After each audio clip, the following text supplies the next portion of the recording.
കാരണം ഞാൻ പോകുന്ന സ്ഥലത്തൊക്കെ ഒരു സന്തോഷവും അല്ലെങ്കിൽ ആൾക്കാരെ ചിരിപ്പിക്കാനും അല്ലെങ്കിൽ UK യിൽ നടന്ന ഫാഷൻ ഷോയുമായി ബന്ധപ്പെട്ടുണ്ടായ വിവാദങ്ങളെക്കുറിച്ച് കഴിഞ്ഞ ദിവസം ബിഗ് ബോസ് താരം ശോഭ വിശ്വനാഥ് പ്രതികരിച്ചു. ഡിസിഷൻസ് ലൈഫിൽ എടുത്തവരാണ്, മനസ്സിലായില്ലേ?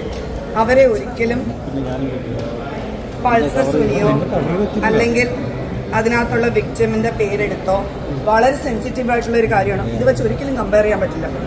അതൊരിക്കലും ചെയ്യാൻ പാടില്ലായിരുന്നു. അങ്ങനെ എനിക്കൊരു വിഷമം പറയാനുണ്ട്. പരിപാടിയിൽ ശോഭയും ലക്ഷ്മി നക്ഷത്രയുമായിരുന്നു വിധികർത്താക്കൾ. മഞ്ജു വാര്യരെയാണോ കാവ്യ മാധവനെയാണോ തിരഞ്ഞെടുക്കുക എന്നായിരുന്നു ഇവർ മത്സരാർത്ഥികളിൽ ഒരാളോട് ചോദിച്ച ചോദ്യം.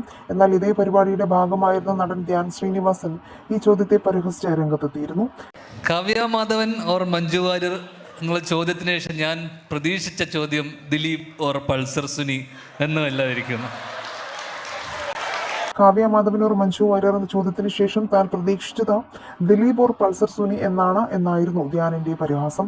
ഇത് സമൂഹ മാധ്യമങ്ങളിലേറെ ചർച്ചയായി.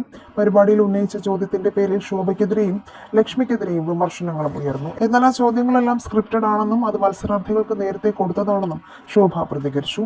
ചോദ്യങ്ങൾ നേരത്തെ കൊടുത്തതാണ്, ചോദിക്കുന്നതിന് മുൻപ് ഇത് വിവാദ ചോദ്യങ്ങളാണെന്ന് അറിയിച്ചിരുന്നുവെന്നും ശോഭ പറഞ്ഞു. മഞ്ജു ചേച്ചിയാണെങ്കിലും കാവ്യയാണെങ്കിലും ശക്തമായ തീരുമാനം എടുത്ത ആൾക്കാരാണ്. അവരെ ഒരിക്കലും പൾസർ സുനിയുമായോ വ്യക്തിമുമായോ ഒരിക്കലും താരതമ്യം ചെയ്യാൻ പറ്റില്ല. അത് സെൻസിറ്റീവായ വിഷയമാണ്. അത് ധ്യാൻ ഒരിക്കലും ചെയ്യാൻ പാടില്ലായിരുന്നുവെന്നും ശോഭ വ്യക്തമാക്കി. അവിടെ വെച്ച് കളിയാക്കിയത് താനും ലക്ഷ്യം തമാശയായാണ് എടുത്തത്. ചാരിറ്റി ഇവന്റിനാണ് പോയത്. പൈസ കിട്ടിയാൽ എന്ത് ചോദ്യവും ചോദിക്കുമോ എന്നാണ് പലരുടെയും വിമർശനം. 5 പൈസ വാങ്ങിക്കാതെയാണ് പരിപാടിക്ക് പോയത്. അവരുടെ ചാനലിൽ പബ്ലിസിറ്റിക്ക് വേണ്ടി തങ്ങളുടെ മുഖത്ത് കരിവാരി തേച്ചുവെന്നും ശോഭ ആരോപിച്ചു. തങ്ങളുടെ തലയിൽ കൊണ്ടിട്ടത് ഒട്ടും ശരിയായില്ല. പരിപാടി സംഘടിപ്പിച്ചവരോട് വിയോജിപ്പ് അറിയിച്ചു. ബ്രദറിനെ പോലെ കണ്ടയാളാണ് ധ്യാൻ. അങ്ങനെ ഒരു ബ്രദർ ഇവന്റിന് പബ്ലിസിറ്റി കിട്ടാൻ തങ്ങളെ അങ്ങനെ ആക്കിയതിൽ വിഷമമുണ്ടെന്നും ശോഭ പ്രതികരിച്ചു പറഞ്ഞു.